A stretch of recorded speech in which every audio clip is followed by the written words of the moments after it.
Hello everyone, welcome to target for IQ. Myself Ravindra Kumar. तो देखिएगा, general science की हम काफ़ी इंपॉर्टेंट सीरीज आपकी कर रहे हैं। इसमें आपके बायो क्वेश्चन पहले कवर कर रहे हैं, ठीक है, जो आपके बिहार जुडिशरी के लिए काफ़ी इंपॉर्टेंट होंगे। मेन बात यह है इस सीरीज की कि आपको जो प्रीवियस ईयर में आपके प्रश्न आए हुए हैं वो आपके किसी भी स्टेट जुडिशरी के हों या पीसीएस वगैरह के हों, उनमें से जो भी सिलेक्टेड आपके लिए बन रहे क्वेश्चन उनको हम लाने की कोशिश कर रहे हैं, क्योंकि ज़्यादा लेंथी क्वेश्चन तो आपके आएंगे नहीं। और एक और है कि जो भी हमको लगता है क्वेश्चन उसको मल्टी डायमेंशन करना है तो हम उससे रिलेटेड फैक्ट भी उसके कर लेते हैं, ताकि आपको क्वेश्चन से और भी उससे जो रिलेटेड इंपॉर्टेंट बातें हैं वह भी अच्छे से समझ आ जाए। तो चलिए स्टार्ट करते हैं। पहला प्रश्न आपका, निषेचन क्रिया कहाँ पर होती है? Where does fertilization take place?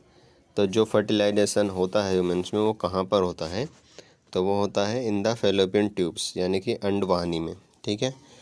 यहाँ से इतनी चीज़ तो याद रखिएगा। इससे रिलेटेड और भी फैक्ट हैं, ये तो जनरली क्वेश्चन पूछ जाता है और अक्सर लोग इसका ऑप्शन नंबर 4 जो है वो क्लिक कर देते हैं, तो ये गलत होगा। ऑप्शन नंबर 2 इसका सही होगा, ठीक है। अब जो इससे रिलेटेड फैक्ट है वह यह है कि मेल का जो स्पर्म होता है, ठीक है, और फीमेल का जो एग होता है, दोनों जब मिलते हैं तो किसका निर्माण करते हैं? वह होता है जाइगोट, ठीक है।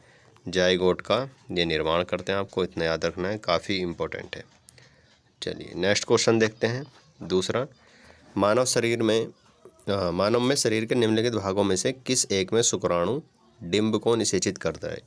In which one of the following parts of the body does the sperm fertilize the ovum in humans? तो इसका जो आपका आंसर होगा वह होगा डिंब वाहिनी नली, फैलोपियन ट्यूब। थोड़ा सा ये चेंज कर दिया है, पहला क्वेश्चन ही है ये, दूसरा भी, लेकिन थोड़ी सी लैंग्वेज में इसकी चेंज किया है। नेक्स्ट है आपका क्वेश्चन, मादा जनन पथ में पहुंचने के पश्चात मानव शुक्राणु अपनी नेतृत्व क्षमता सुरक्षित रखते हैं। After reaching the female reproductive tract human spermatozoa retain their ability to lead.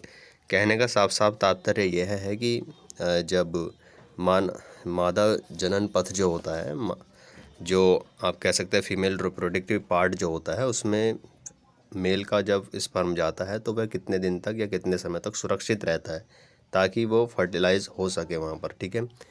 तो यह रहता है 1 से 2 दिन, कभी कभी 1 से 3 दिन भी आ जाता है। तो 48 से 72 घंटे अक्सर ये भी दे दिया जाता है, ठीक है।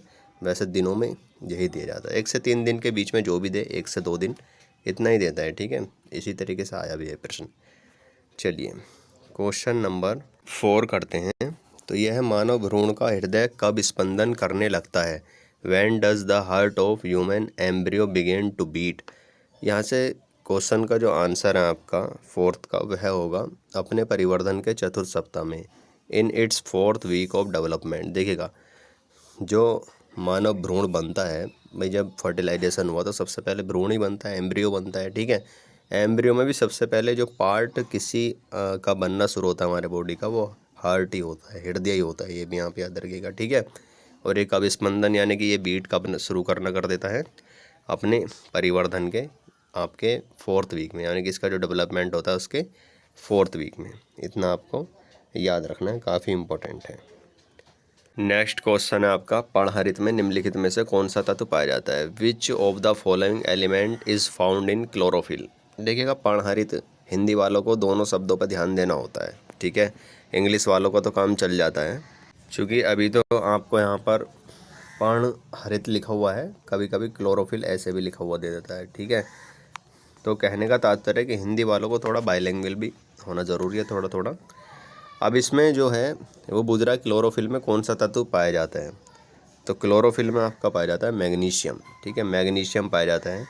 क्लोरोफिल आप जानते हैं कि जो लीव्स वगैरह होती हैं पेड़ पौधों के, उनके पत्ते वगैरह हरा कलर, ग्रीन कलर जो होता है वो क्लोरोफिल के कारण ही होता है। नेक्स्ट क्वेश्चन है आपका, प्रकाश संश्लेषण का उपोत्पाद है the by product of photosynthesis is?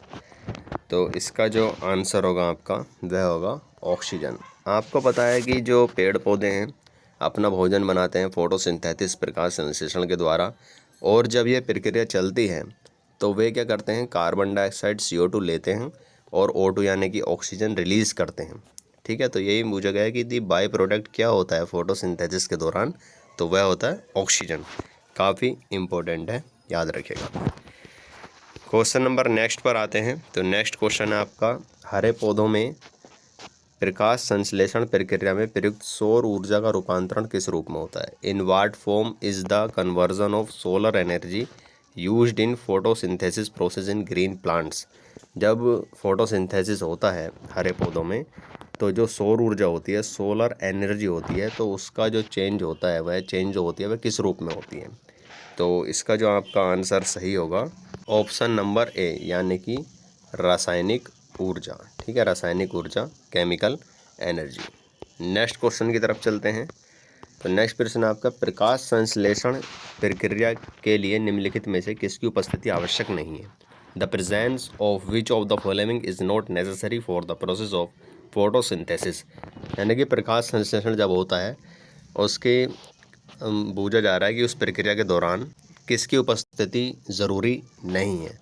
तो इसका जो आपका आंसर होगा वह होगा ऑप्शन नंबर बी, यानी कि ऑक्सीजन। ठीक है, ऑक्सीजन की कोई आवश्यकता नहीं। तो क्योंकि फोटोसिंथेसिस में क्या होता है, कार्बन डाइऑक्साइड लेते हैं, ठीक है, फिर जल से ही प्रक्रिया चलती है, सूर्य के प्रकाश से प्रक्रिया चलती है, तो ऑक्सीजन तो रिलीज़ करते हैं, छोड़ते हैं बाद में, इसलिए इसकी कोई आवश्यकता नहीं होती। नेक्स्ट प्रश्न है आपका, ऑक्सीजन जो प्रकाश संश्लेषण में उत्पन्न होती है आती है, तो oxygen which is produced by photosynthesis comes from?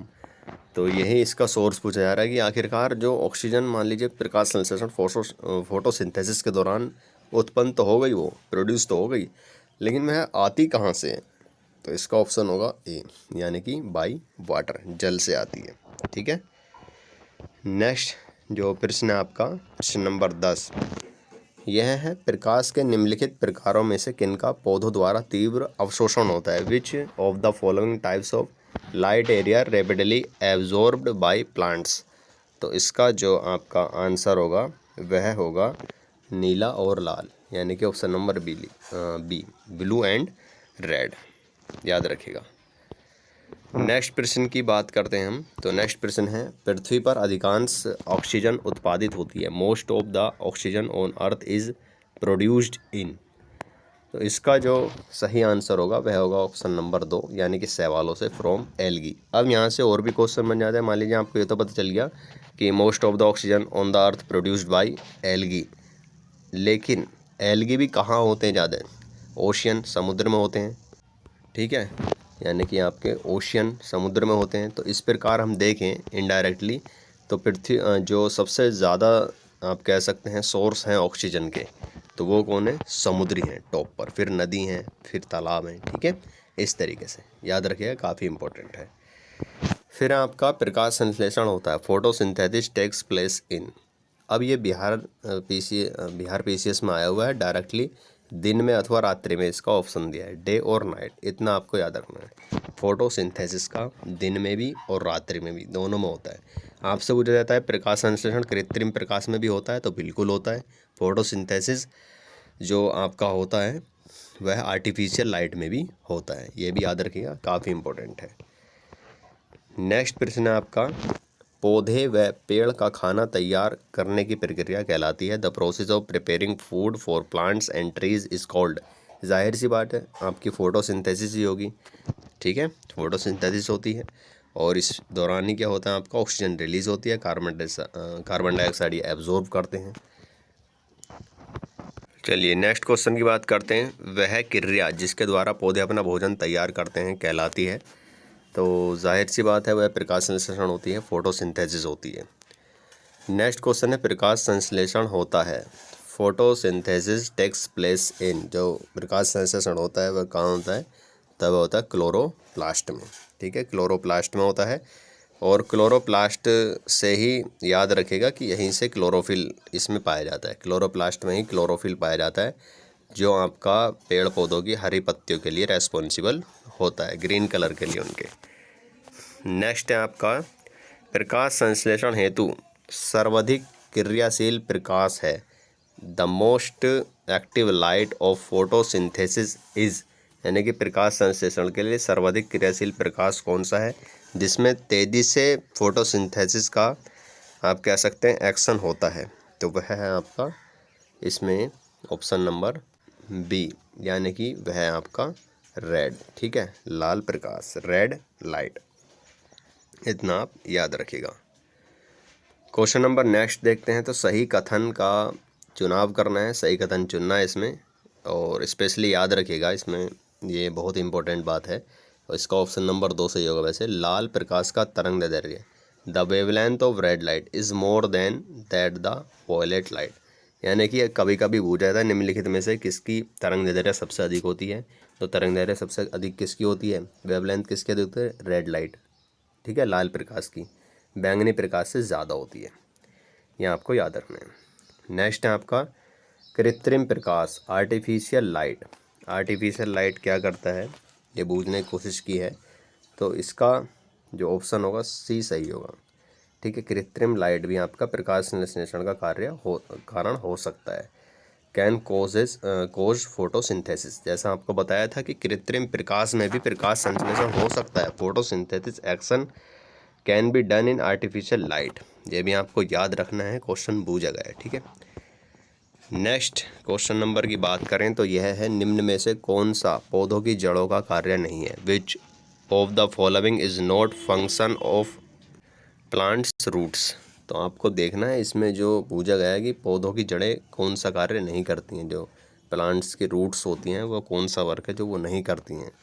अब जाहिर सी बात है, जल का अवशोषण, एब्जॉर्प्शन ऑफ वाटर, ये भी करते हैं।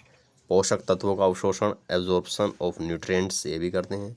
पौधों को सहारा प्रदान करना, बिल्कुल, प्रोवाइडिंग सपोर्ट टू प्लांट्स। लेकिन पहला जो ऑप्शन है प्रकाश संश्लेषण, ये नहीं होगा। फोटोसिंथेसिस तो पौधों के ऊपरी पार्ट में होता है, लीव्स वगैरह के द्वारा, ठीक है, उसमें ऊपरी भाग में होता है। जड़ से क्या मतलब है इसका, तो इसलिए इसका जो आंसर है, यानी कि पौधे की जड़ें जो कार्य नहीं करती हैं प्रकाश संश्लेषण में, इनका कोई रोल नहीं होता है। काफ़ी इंपॉर्टेंट है। नेक्स्ट प्रश्न है, पौधों में फ्लोएम मुख्यतः उत्तरदायी है। Phloem in plants is mainly responsible for, बहुत ही इंपॉर्टेंट क्वेश्चन है। एक फ्लोएम होता है आपका और एक होता है जाइलोम या जाइलम, ठीक है, जाइलम। अब फ्लोएम में क्या होता है, आहार वहन करने के लिए, यानी कि to carry food, to carry food के लिए क्या होता है आपका फ्लोएम होता है। जबकि जल के लिए वो जाएगा टू कैरी जल, जो पौधों में जल के लिए उत्तरदायी होता है प्रत्येक पार्ट्स में पहुंचाने के लिए, वो क्या होता है, जाइलम, ठीक है, जाइलम होता है। काफ़ी इंपॉर्टेंट है, याद रखिएगा दोनों को, जाइलम और फ्लोएम। फ्लोएम आहार के लिए और जाइलम जैसे जल जैसे जाइलम, ऐसे याद रखिएगा, बिल्कुल नहीं भूलेंगे, ठीक है। क्वेश्चन नंबर आपका नेक्स्ट है, निम्नलिखित में से कौन सा तत्व पौधों के विकास के लिए आवश्यक नहीं है। Which of the following elements is not essential for the growth of plants, यानी कि ये बूझने की कोशिश की गई है ऐसा कौन सा तत्व है जो पौधों के विकास के लिए आवश्यक ही नहीं है। तो वह इसका विकल्प जो होगा वह देखिएगा, इसका जो विकल्प होगा वह होगा आपका सोडियम, ठीक है। सोडियम की कोई आवश्यकता नहीं होती है पौधों के विकास में। क्वेश्चन नंबर आपका नेक्स्ट है, निम्न में से परजीवी पौधे की पहचान करें। Identify the parasitic plant from the following, यानी कि परजीवी पौधा कौन सा है। तो इसमें जो परजीवी पौधा है वह होगा अमरबेल, ठीक है, ऑप्शन नंबर 20 का सही होगा। परजीवी का मतलब होता है दूसरे पर निर्भर रहते हैं, ठीक है, यानी कि टोटल स्टेम पैरासाइट्स होते हैं ये जो अमरबेल है, इतना आपको याद रखना है। अब इसमें कुछ इम्पोर्टेंट क्वेश्चन तो हमने कर लिए हैं। एक बात और बता दें आपको कि जो हरे पौधे होते हैं ना, हरे पौधे जो ग्रीन प्लांट्स होते हैं, ग्रीन प्लांट्स कभी कभी पूछ लेता है ऑप्शन में, ग्रीन प्लांट्स क्या होते हैं, तो ऑटोट्रोफिक होते हैं। ऑटोट्रोफिक इसका मतलब क्या है कि ये स्वपोषी होते हैं। भाई ये किसी पर निर्भर तो है नहीं, जो ग्रीन प्लांट्स हैं आपके, ये तो अपना भोजन स्वयं बनाते हैं, इसलिए ये क्या होते हैं, ऑटोट्रोफिक होते हैं, यानी कि स्वपोषी होते हैं, बहुत ही ज़्यादा इम्पोर्टेंट है। जबकि परजीवी पौधे क्या होते हैं, वे दूसरे पर डिपेंड होते हैं, इसलिए इनको परजीवी बोला गया है। इतना याद रखिएगा, बहुत इंपॉर्टेंट फैक्ट है।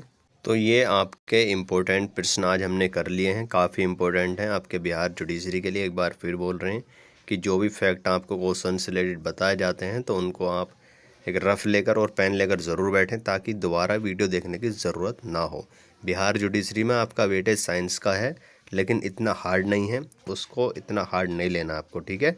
जनरली जो क्वेश्चन आपको इस वीडियो के माध्यम से बताए जा रहे हैं साइंस में देखेगा आप काफ़ी क्वेश्चन आपको देखने को मिलेंगे। तो इसलिए साथ के साथ प्रैक्टिस करते रहें और चीज़ों को कनेक्ट करने की भी कोशिश करें। तो अब मिलेंगे हम नेक्स्ट वीडियो में, और वीडियो पसंद आती है लाइक कमेंट शेयर जरूर करें। Thank you so much.